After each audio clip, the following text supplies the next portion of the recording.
Syngenta, hitech, మోన్సెంట్ వంటి విదేశీ బహుళజాతి కంపెనీలను వెంకటాపురం వాజేడులో ఉన్నటువంటి స్థానికంగా ఉన్నటువంటి కొంతమంది దళారులు ఆర్గనైజర్లుగా అవతారం ఎత్తి ఈ బాండ్ వ్యవసాయం అగ్రిమెంట్ అనే పేరుతోటి వేలాది మంది రైతులను గత కొంతకాలంగా మరి మోసం చేయడం జరుగుతూ ఉన్నది.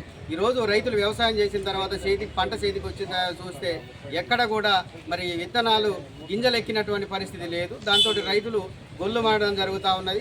రైతులు అప్పుల పాలయ్యి లక్షల రూపాయల అప్పుల పాలయ్యి మరి చచ్చిపోయే స్థితికి మరి ఈరోజు బహుళజాతి కంపెనీలు రైతులను దిగజార్చడం జరిగింది. దీనిపైన అగ్రికల్చర్ అధికారులు కూడా ఎన్నిసార్లు చెప్పినా కూడా పట్టించుకున్నటువంటి పరిస్థితి ఏర్పడ్డది.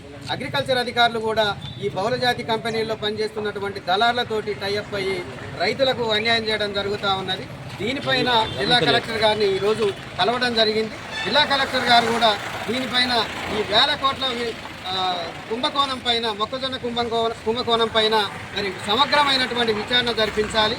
గత 5 సంవత్సరాల నుంచి ఈ కంపెనీలకు దళారులుగా వ్యవహరిస్తున్నటువంటి ఈ ఆర్గనైజర్ల యొక్క బ్యాంకు ఖాతాలను కూడా సీజ్ చేసి ఆ అకౌంట్లన్నీ కూడా మరి ఆడిట్ చేయించాల్సినటువంటి అవసరం ప్రభుత్వానికి ఉన్నది. ఎందుకంటే గత 5 సంవత్సరాల నుంచి కూడా ఈ దారుణాలు జరుగుతూ ఉన్నాయి. కొంతమంది రైతులు ఈ మొక్కజొన్న, సింజంటా అగ్రికల్చర్ అధికారులకు రిపోర్ట్ చేయడం జరిగింది.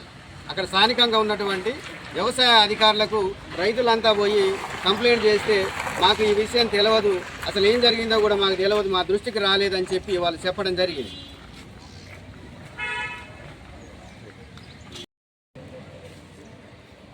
ఈ మొక్కజొన్న డీలర్లు ఈ విత్తన కంపెనీల నుంచి నష్టపోయినటువంటి రైతులందరికీ కూడా నష్టపరిహారం చెల్లించాలని చెప్పేసి ఈరోజు కలెక్టర్ గారిని కలవడం జరిగింది.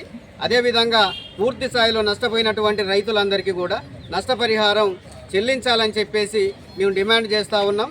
లేకపోతే ఇదే కలెక్టర్ ఆఫీస్ ముందు మళ్ళీ సోమవారం రోజు మేము ధర్నా కూడా దిగుతామని చెప్పేసి సందర్భంగా తెలియజేస్తూ ఉన్నాం.